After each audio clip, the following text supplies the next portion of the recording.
belongs to all of us. And the federal government, the presidency, must act fast because time is going. From north, west, northeast, north central, southwest, southeast, south, there is general insecurity. And this is being propelled by herdsmen. I want to repeat again, I have made it a petition to the presidency and to all security agencies before, that if they want peace, Mayor Tiala must be arrested. These are people who have owned up. They have taken responsibility that they have killed, they maimed, they rape, and do all sorts of atrocities. And yet their leadership is in Abuja, and nobody is confronting them. And until these people are arrested. When I talk, I was being castigated. I was being vilified. Nothing bad that was not said against me. I am this and that. But the reality is here. It is not just happening to Benue State today. It is happening to the entire country. Why is the federal government being silent about this Fulani men? When will the federal government come out and criticize and arrest herdsmen carrying AK-47? When are they going to do that? Are we second citizens in this country? What gives Fulani man superior to any other person, to a thief man? I am not their slave. A Benue man is not a slave to any Fulani man in this country. And so federal government must do this. At a point in time, the federal government came out with a policy through the police that even those with license, den guns, double barrel and pump action should surrender to police. How many times have the presidency come out to condemn that Fulani men are carrying AK-47 all over the place? This is not correct. We stand for justice, equity, and fairness. Whatever is happening to a Fulani man should also happen to any other person. That was why I called the federal government to license me and many others to have guns, to have AK-47 too. Because if I have my AK-47, a Fulani man is coming there, he knows that I have, and he has. Then we can fight each other. But you can't disarm me and arm a Fulani man.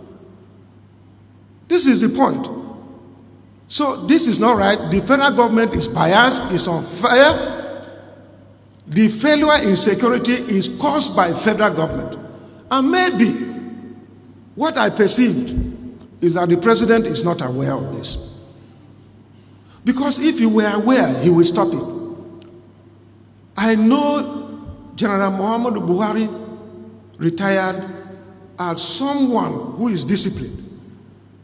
But the people around him, psychophants and mediocres, are not willing to let him know the pains that Nigerians are going through.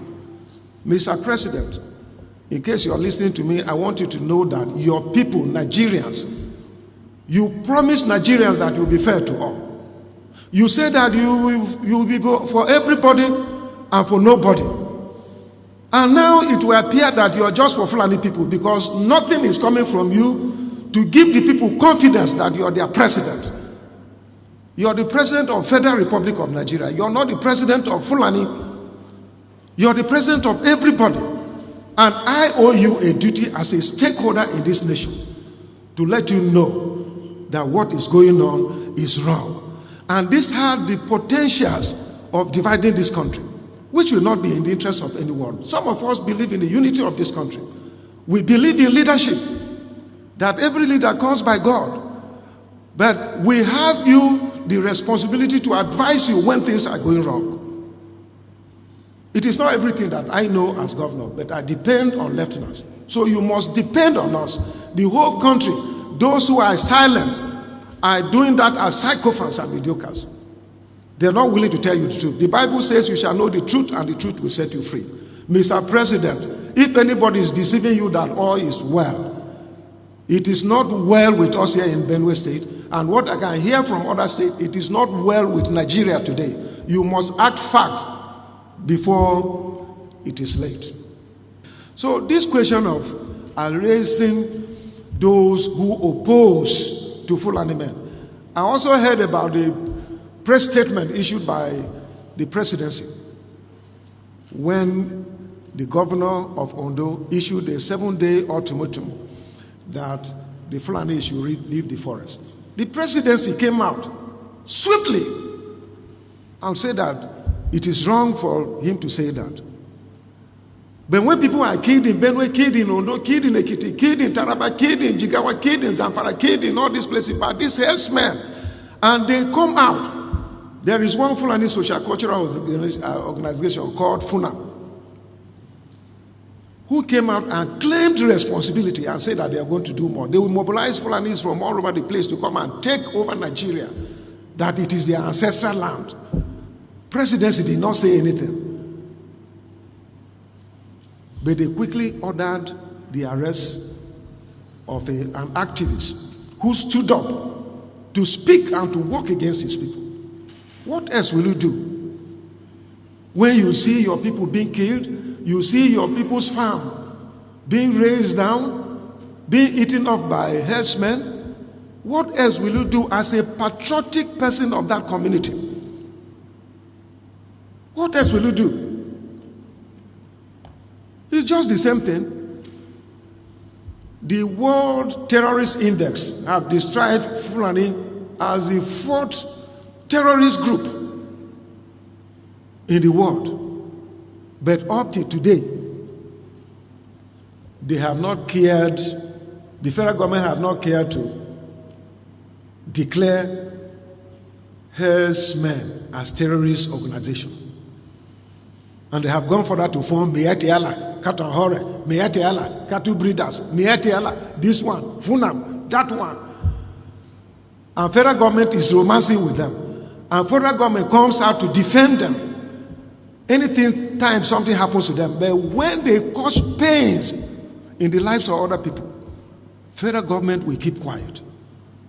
Federal government have gone ahead to ban iPod. Why can't they ban? What did iPod do that they went ahead and banned them? This one that Fulanis are taking over everywhere under the watch of the presidency, and they're not saying anything. What is the meaning of that? What are they trying to say? When you talk, they will come after you. Some people are afraid in this country to talk because if they come, EFCC will come after them. ICPC will come after them. Security agencies will come after them. They did that to me. And I went to court against them and I won. They did that to me. They tried to impeach me. But by the grace of God, I survived. So these are the issues. So why do you need to go and talk about that man must be arrested? How about the Fulani men that killed people, remove people's eyes, give people gradual killing? Have you made any attempt to arrest them? All these things are all over the place on social media. And that is why I'm calling on Mr. President to act fast. Otherwise, it will be late. And all of us will be consumed. We may wake up one day and we'll discover that we don't have a country called Nigeria again. And the only way to do it is for our leader, the president, to come in and act fast and behave like a president who is for everybody and is for nobody.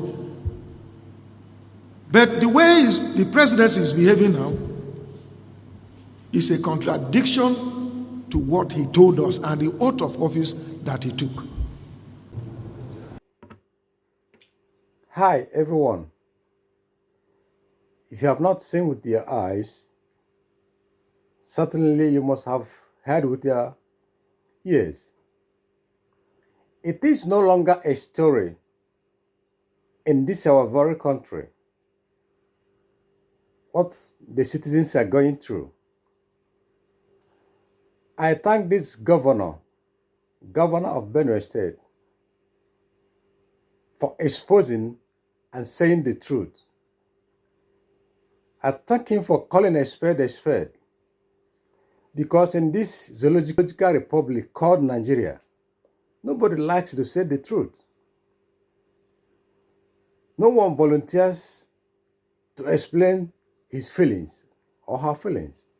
Everybody is just talking from a soapbox for the fear of DSS, for the fear of assassination, or for the fear of EFCC. Then, till when will Nigeria continue to suffer in this cauldron of insecurity? Right now, you can never deny the reality of things that this governor made it vehemently clear that Aso Rock or the presidency are the ones that generated this insecurity in the country. They gave power and authority to whoever they called or whatever name they gave it, Heshme Mieti Allah, and the rest of the terrorist group from the Sahel. They baptized them. Some they call bandits, some they call kidnappers. But in all these things are generated through the power and authority of the presidency. And today everybody is suffering it. Right now, the governed and the governors have a duty to perform in wherever they call their country. In totality, all of us failed it. The governors failed it. The governed failed it. Why? Because those ones who are governed, nobody likes to say the truth. Nobody wants to say things the way they are. And today all of us are suffering it. I don't have much to say, but I want to remind us, if we have someone like this governor, Mr. Otlum, who called a spade, I don't think today Nigeria can find itself in this encyclopedia of insecurity. I thank you for listening, but be watchful and stay safe. See you on top.